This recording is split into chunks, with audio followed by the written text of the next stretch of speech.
kilts actually wearing underwear or not? I didn't think so. How you guys doing?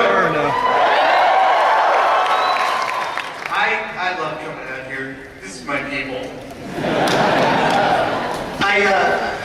I'm going to take questions from you guys for most of this time, but I wanted to start with a story.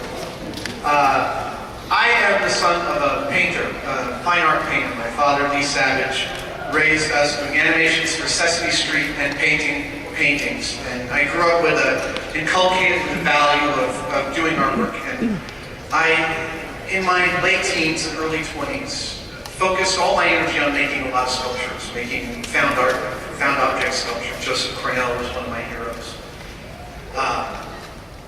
Giger, Duchamp, Magritte.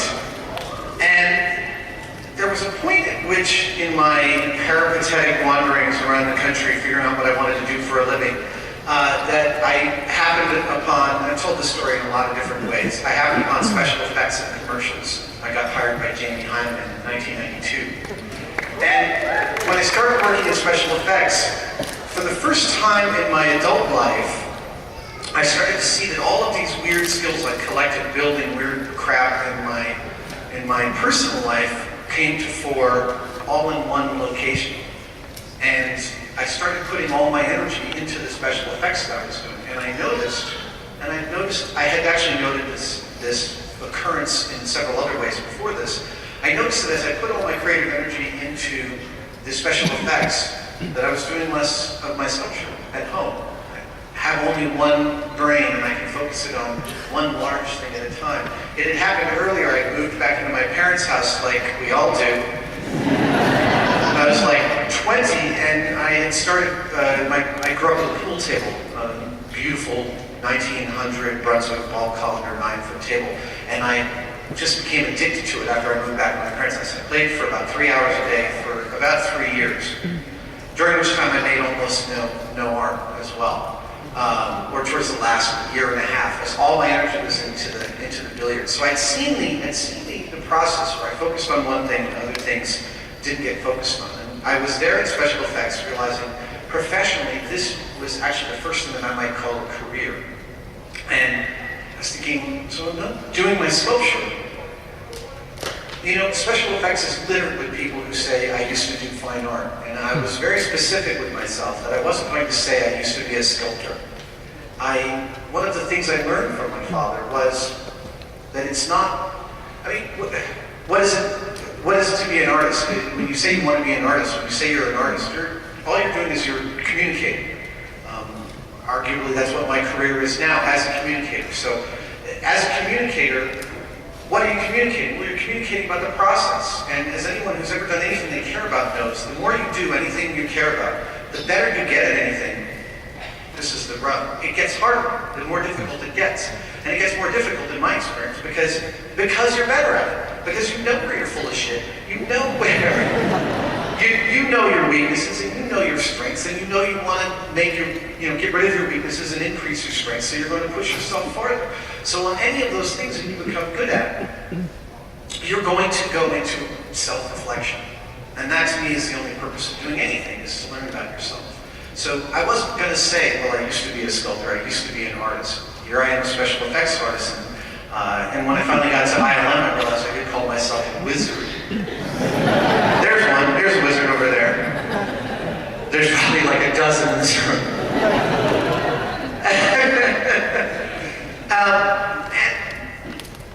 About 3 weeks ago, I was putting the finishing touches on that costume that I brought to DragonCon that I'll wear tomorrow.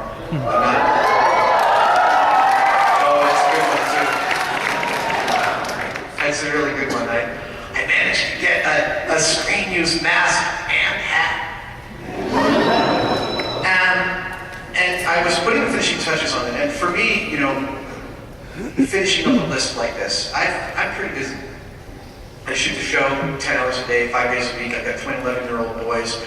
Working on other programs for the Discovery Channel. We're working on other things.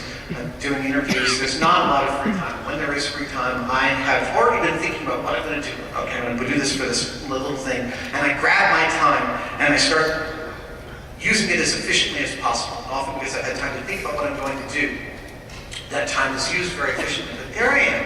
This is 3 weeks ago. And it's like 11:30. My wife and I talked about having lunch. And I'm like seeing the clock ticking. And I'm still thinking, here's me. I'm thinking, making this costume is the engine of everything that I have. Everything that I've achieved in my life is because I'm interested in making this dumb freaking costume and wearing it for that transformation of what it is to come out here with everyone and give justification to these weird habits we all have.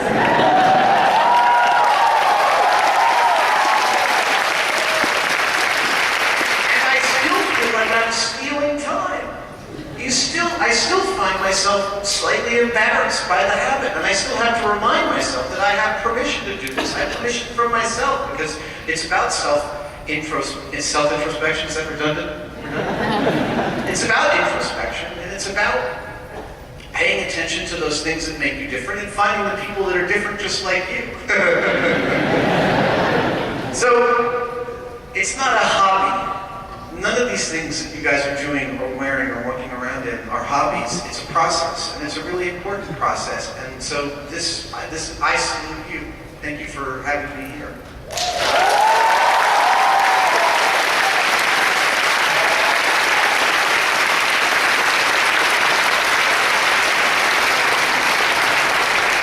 So I just signed autographs for about 120 some odd people. And when you play pool seriously, you learn you never hold the drink in your left hand, because your left hand is your bridge hand. You want to keep it smooth. So you hold your drink with your right hand, your left hand stays sacrosanct. When you're signing autographs, it's the reverse. You shake hands with 250 people, you don't touch your face with this hand. I'm not saying anyone's dirty or sweaty, although some people are. It's just, my hand is a disease vector, so there it is. I just don't touch my hand with don't touch my face with my hands. But then I go into the bathroom. And I realize, I wonder what that disease vector's like. So I decided to go left-handed. I discovered that it's much harder than I thought. Wait, no pun intended.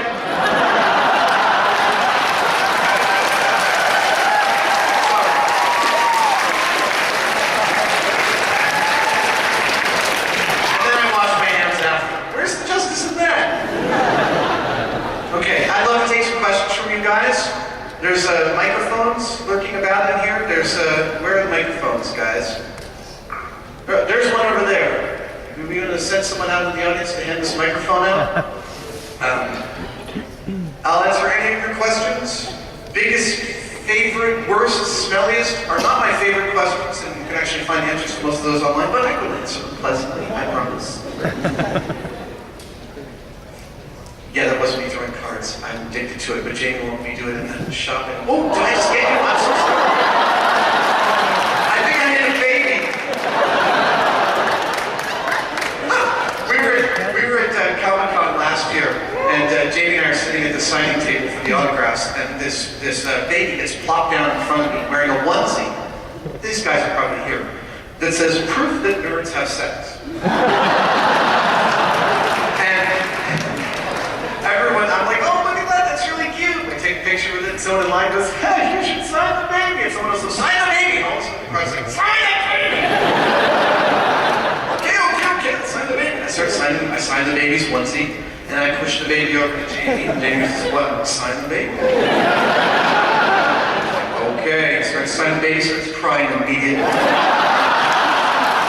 So I say, stop pressing so hard. And the thing is about baby jokes is nobody thinks they're funny when there's a baby actually. I have twin 11-year-olds, and one of them's always been like 20 or 30% bigger than the other. And when they were babies, they're really quite different size. And people would say, why are they different sizes? It's a long-term experiment. We're feeding him more.